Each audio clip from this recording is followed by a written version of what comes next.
नमस्कार, मैं हूं प्रशांत भारद्वाज और आप देख रहे हैं न्यूज रूम पोस्ट। हमारे देश की राजधानी दिल्ली में जिन तमाम मुद्दों पर सियासत गरमाती है उनमें से एक है यमुना की सफाई का मुद्दा। यमुना दिल्ली की लाइफलाइन है, लेकिन खुद अपनी लाइफ के लिए बीते कई सालों से संघर्ष कर रही है। अगर आप दिल्ली या एनसीआर के किसी भी शहर में रहते हैं तो आपने भी प्रदूषण से नाला नुमा हो चुकी यमुना की दुर्दशा जरूर देखी होगी।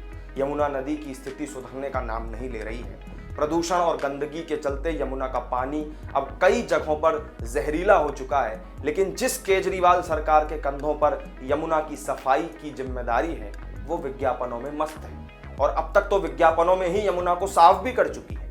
जनता की कमाई का हजारों करोड़ रुपया सफाई के नाम पर खर्च किया जा चुका है, लेकिन यमुना में अब भी जहरीले झाग के ही दर्शन होते हैं।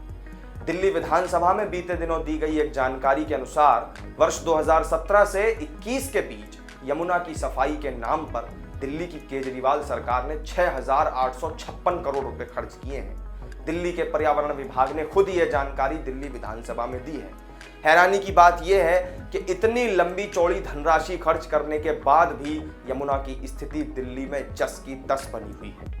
हाल ही में दिल्ली विधानसभा में एक बीजेपी विधायक द्वारा यमुना के पानी के सैंपल को लाए जाने पर खूब विवाद हुआ था।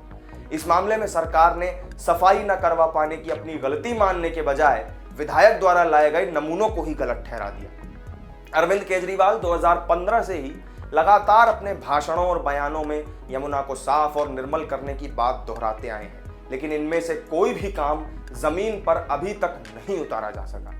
अरविंद केजरीवाल यमुना की सफाई के मुद्दे पर राजनीति और अन्य राज्यों के साथ ही केंद्र सरकार पर भी दोष मढ़ देते हैं। दिल्ली में यमुना की बदहाली का अंदाजा आप इस बात से लगा सकते हैं कि इसकी कुल गंदगी में दिल्ली के वजीराबाद से लेकर ओखला तक के बीच का हिस्सा 76% तक जिम्मेदार है। यह हिस्सा मात्र 22 किलोमीटर लंबा ही है, जबकि यमुना की कुल लंबाई 1370 किलोमीटर है। राष्ट्रीय हरित प्राधिकरण यानी एनजीटी के अनुसार दिल्ली में 53 किलोमीटर बहने के दौरान यमुना में 22 बड़े नाले गिरते हैं। दिल्ली और आसपास के इलाकों में इसके पानी से उगाई जाने वाली सब्जियों तक के बारे में कई रिपोर्ट में उनके दूषित होने की आशंका जताई गई है।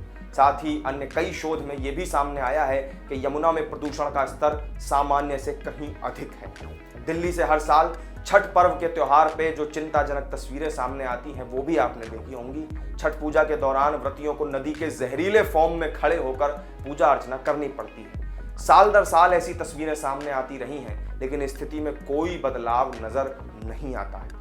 5 सालों में हजारों करोड़ रुपए की धनराशि पानी की तरह बहाने के बाद भी यमुना की हालत में कोई सुधार न आना अरविंद केजरीवाल और उनकी सरकार पर कई गंभीर सवाल खड़े करता है। दिल्ली के लोगों को यह सोचना होगा कि अगर यही हाल रहा तो उनकी ये लाइफलाइन डेथ लाइन बन जाएगी और तब मुफ्त बिजली उनके किसी काम नहीं है। तो इस वीडियो में मेरे साथ फिलहाल इतना ही। यमुना की सफाई के मोर्चे पर अरविंद केजरीवाल को आप कितने नंबर देंगे कमेंट करके हमें जरूर बताएं। वीडियो पसंद आया हो तो लाइक और शेयर कर दें और चैनल को सब्सक्राइब नहीं किया हो तो जरूर कर लें। फिर मिलेंगे एक नई वीडियो में नई जानकारी के साथ, तब तक के लिए दीजिए इजाजत। नमस्कार।